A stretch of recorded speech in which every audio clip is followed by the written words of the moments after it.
जिस समय दुख की घड़ी चल रही हो, तकलीफ की घड़ी चल रही हो, कष्ट की घड़ी चल रही हो, बहुत तकलीफ हो जीवन में चल रही हो,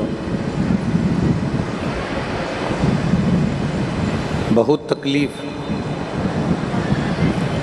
जब जिंदगी में चल रही हो, उस समय पर 2 बेलपत्र और 2 पुष्प,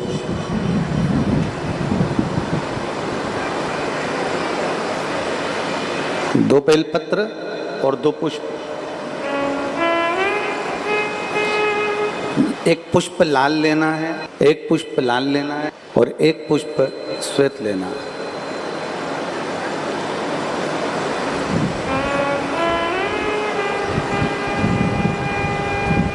जो लाल पुष्प वाला बेलपत्र है उसको अशोक सुंदरी वाली जगह पर समर्पित करना है।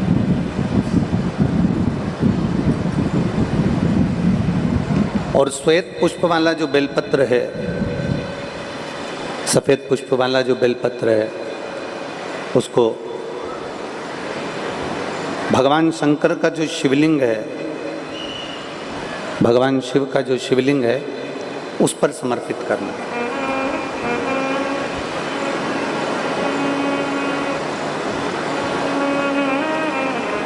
एक जो लाल बेलपत्र, लाल पुष्प का जो बेलपत्र है, लाल पुष्प वाला जो बेलपत्र है, लाल पुष्प का जो बेलपत्र है वो बेलपत्र अशोक सुंदरी वाली जगह पर, और श्वेत पुष्प का जो बेलपत्र है वो सफेद पुष्प वाला बेलपत्र भगवान शंकर के शिवलिंग पर समर्पित कर।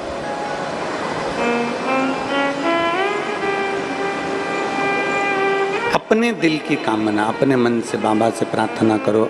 अपने हृदय से भगवान शिव को कहो और दिल से देवादिदेव महादेव को कह कर आओ, दिल से, हृदय से।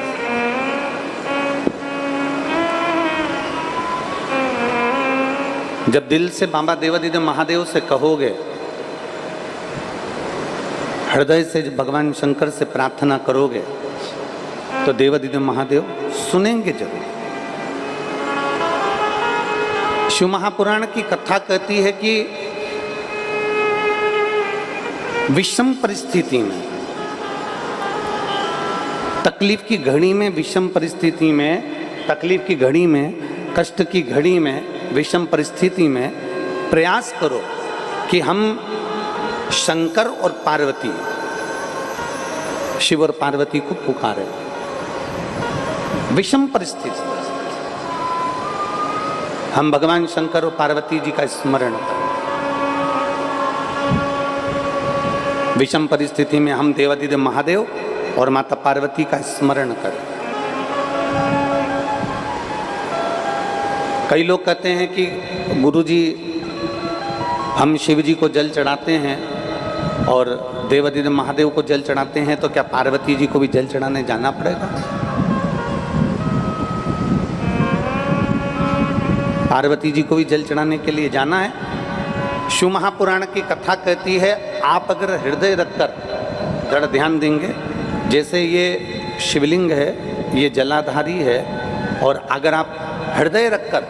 जब हम देवादिदेव महादेव को जल चढ़ाते हैं, शंकर जी को जल चढ़ाते हैं, और वहीं जल चढ़ाते चढ़ाते आप अशोक सुंदरी वाली जगह अर्थात माता पार्वती जी का हस्तकमल और अशोक सुंदरी वाली जगह पर भी अपने जल को थोड़ी सी धार लगा देते हैं, तो शंकर और पार्वती दोनों को ही वो जल समर्पित हो जाता है। वैसे तो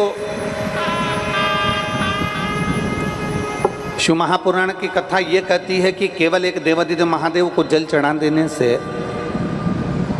शिव महापुराण की कथा कहती है केवल एक देवादिदेव महादेव को जल समर्पित कर देने से 33 कोटि देवता, चाहे फिर उसमें गणेश जी हों, कार्तिकेय जी हों, जगदम्बा अम्बा हो, चाहे नवग्रह देवता हों, चाहे पंचलोकपाल हों, षोडश मातृका हों, 64 योगनियाँ हों, सारे देवी देवता उस शंकर भगवान के शिवलिंग में विराजमान हैं। तो शिव महापुराण की कथा कहती है जब हम एक लोटा जल, जैसे हमने दूसरे दिन की कथा में एक बात कही थी कि अपने पितृदेव, अपने कुल देव, अपने ग्राम देव, अपने स्थान देव, अपने नगर देव, किसी भी देवता का अगर हम स्मरण कर रहे हैं और हमको नहीं मालूम कि हमारा कुल देवता कौन है, हमें नहीं मालूम हमारी कुल देवी कौन है, हमें नहीं मालूम हमारे पितृ कौन है, हमें नहीं मालूम कि हमारे स्थान देवता कौन से हैं, हमें नहीं मालूम कि हमारे खेड़े के देवता कौन से हैं, तो शिव महापुराण की कथा कहती है एक लोटा जल जब हम देवादिदेव महादेव को समर्पित करते हैं तो सारे देवताओं को वो जल प्राप्त हो जाता है और सारे देवता मिलकर हमारा कल्याण कर देते हैं।